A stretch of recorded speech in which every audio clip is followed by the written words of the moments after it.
Broken Horizons 103, The Signal. Chapter 03. By David Evanson. We're sitting in the cafeteria, digesting my spaghetti and admiring the view. Gotta admit, it's breathtaking. The gas giant fills the starboard screen, a magnificent monster of blue, white, and teal bands swirling like wet paint. It moves slowly, majestic, as if the planet's breathing.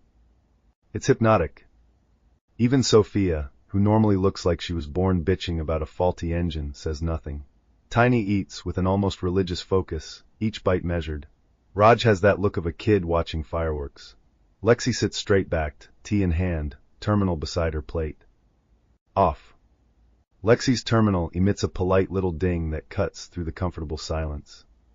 She flips it over, frowns, taps the screen. Her eyes scan the lines at a speed that reminds me why I pay her more than my own comfort. This is peculiar, she says with her usual British cool. Tiny, I'm sending you something. I'd like your opinion on this anomaly. She swipes the data to the big man's terminal. Tiny pulls out his own device, which looks like a toy in his giant hands. He squints, mutters something incomprehensible, then activates the holographic projector at the center of the table. A miniature version of the system appears, floating above the salt and pepper. An enormous gas giant, a brutal blue star at a distance, and farther out, around a dead white dwarf, a small black rock that looks like it's never known the concept of joy. What are we looking at? I ask. Tiny manipulates the image. The main crater on the rocky planet highlights. Then a violent flash, frozen in thermal imaging. Passive sensors recorded a massive energy spike, Tiny rumbles. Coming from the rocky planet. A volcano? Tiny gives me a look that clearly says, Sam, are you serious? Negative. The magnitude is 1,000 times greater than an atomic bomb. And the timing is strange. He enlarges the scan's timeline. A red marker appears. Occurred exactly when we came out of the jump. He taps another command. And there's a signal. Look. I feel my stomach tighten. This time, it's not the tomato sauce. What does that mean? Tiny taps a command. A series of numbers appears in red above the table, as if the universe decided to give us a math lecture. 1, 3, 5, 11, 13, 17, 23. Lexi freezes for a fraction of a second.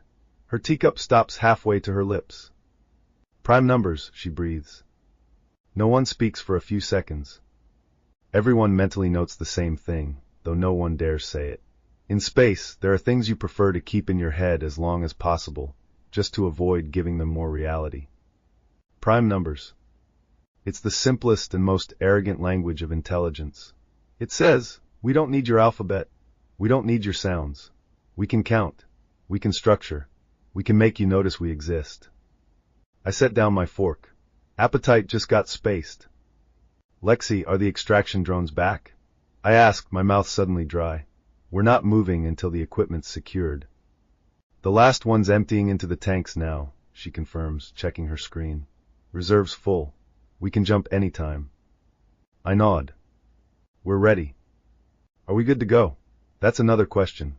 I've got an exhausted crew, a ship still hot from our near cremation, and something that just sent us a mathematical hello from a dead rock orbiting a white dwarf. Raj clears his throat, breaking the tense silence.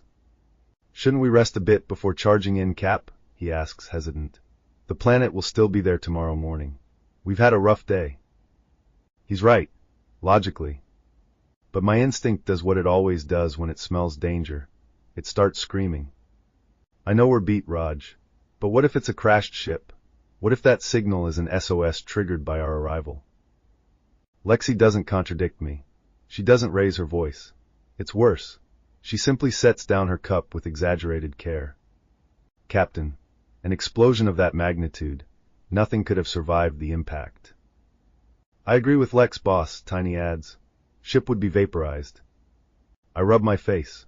They're right. The problem is, something just lit up exactly when we arrived. And that's not an accident. We don't know what it was, I say. I suggest we jump there and settle into high orbit. We scan the surface. We broadcast a message. We assess. Sophia stands with a scraping chair noise. If you want my opinion, sleeping in orbit around a gas ball or a dead rock doesn't make much difference. Might as well go see if there's people suffocating down there. I stand too. All right, everyone to the bridge. Let's see who rang our doorbell. The jump is short, precise. We emerge near a dark planet, pockmarked with craters, lit by the pale glow of the white dwarf. It's a geological graveyard. No clouds, no oceans, no movement, just frozen rock and scars from millennial impacts. The signal stopped as soon as we arrived, Lexi announces, as if they knew we were here. A shiver runs down my spine. Are we broadcasting? Affirmative. I take the mic procedure as procedure. It calms the brain when everything else starts looking like a nightmare. To the emitter of the signal. This is Captain Samuel Mercer of the vessel Niña. We are in orbit and ready to render assistance. Please respond. Silence. Just the static crackle of the speakers, that sound that always makes you feel like someone's breathing right behind you. We try again. In French. In English. In Spanish. In Mandarin. Tiny even attempts a version in Creole. Nothing. The rock stays silent as a tomb. Still nothing? I ask after the 10th attempt. No, Captain. Either they're shy or they're dead. Fine. Lexi, loop our message. We'll keep watch. I'll take first shift. Get some sleep. We need you fresh tomorrow. The night is long. I spend my time staring at the giant crater on the main screen, lukewarm coffee in hand, waiting for a sign of life that doesn't come. The seconds tick by. The kind of seconds that seem longer because your brain's counting all the ways this could go wrong. My eyes burn. I blink. Reread the same readings for the 20th time. Nothing changes. The next morning, when I return to the bridge after a quick shower and change of clothes, Raj is already there, feet on the dashboard, strumming his guitar like the universe owes him a chorus. Hey Raj, anything new down there? He sets his guitar down carefully. Quiet as the second summer before the first snow cap. I frown. The second summer that? Ah, forget it. That's Raj all over. Still nothing? The message is looping? All night. I even tried in Hindi and Tagalog. Not a peep. I sit in my chair frustrated. It's bugging me, itching at the back of my skull like an itch I can't reach. I don't get it. They light up like an atomic Christmas tree when we arrive. They send us prime numbers to prove they're intelligent, and when we say hello politely, radio silence. What's their problem? Raj shrugs. Very intriguing indeed. Intriguing? It's a damn puzzle, yeah. Wait. I bolt upright. My coffee nearly spills. That's it. It's a puzzle. They want to see if we understand. Raj blinks. A puzzle? But why would they? I don't let him finish. I rush down the stairs to the cafeteria, taking them two at a time.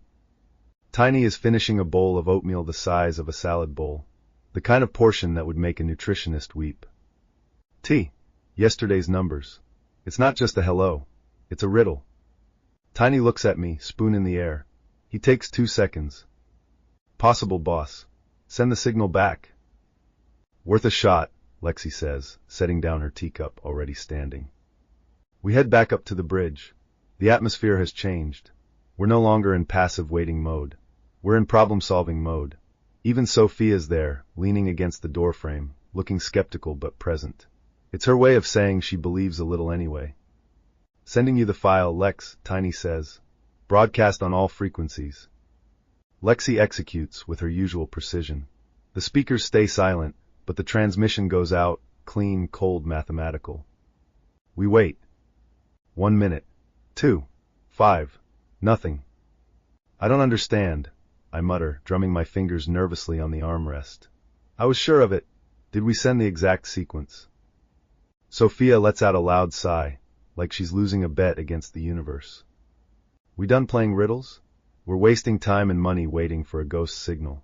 I'm prepping the ship for jump. She turns on her heel. Wait, Tiny says. Not loud, but that deep tone I know. The one that says problem. He's staring at his screen like the machine just personally insulted him. The series isn't complete. I turn toward him, heart accelerating. What? 5 numbers are missing from the sequence. Between 1 and 100. I feel a shiver run through me. Not fear. Recognition. That's it, I say, standing. It's a test. They want us to complete the sequence. Tiny nods. The missing numbers are 2, 7, 19, 41, 67. Lexi doesn't waste a second. Transmitting now. The exact instant she confirms transmission, the main screen lights up. A white-blue beam of light bursts from the center of the giant crater, piercing the darkness like a lighthouse in the night. Not a diffuse beam, not a flickering glow, a clean, vertical line, impossible, as if someone had drawn a knife edge through the dark. Holy crap, Sophia breathes, having come back despite herself. What is that? Lexi zooms the image, fingers flying over her console. At the center of the crater, where there was only dust seconds ago, a crystalline structure now blazes with 1,000 lights. It's about a dozen feet tall, and it pulses with an internal glow like a beating heart. But the light isn't quite stable. It throbs with a slight delay, as if hesitating before existing. As if the structure has to decide, with each beat, whether it's real or just an idea taking form. I don't know what that is, Lexi says in a tight voice, but I've never seen a geological formation do that. Tiny analyzes the readings. Complete silence. His face barely moves, but his eyes widen slightly. If Tiny's troubled, we have a problem. It's pure crystal, he finally rumbles. It's emitting energy, but the readings are inconsistent. 3 different values depending on viewing angle. He looks up. Boss, that shouldn't be possible. I stare at the structure glowing on screen, hypnotic and deeply unsettling. It's an invitation, or a trap, or something that doesn't yet know the difference between the two. But we've gone too far to back out now, not after answering their little test correctly. Lex, other signals? Other movement? Nothing, Captain. Just the crystal beacon. I take a deep breath. I feel the weight of the ship above us, even in orbit. I also feel the weight of the decision coming. A captain's decision. Okay, Tiny, Sophia, go suit up. We're going down to see what this looks like. We're taking the dragon. The dragon? Sophia repeats, raising an eyebrow.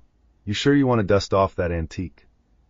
It's the only way down without landing the Niña, and I'm not risking the whole ship on a roll of the dice. I turn to Raj and Lexi. You stay here. You watch our backs and keep the engine warm.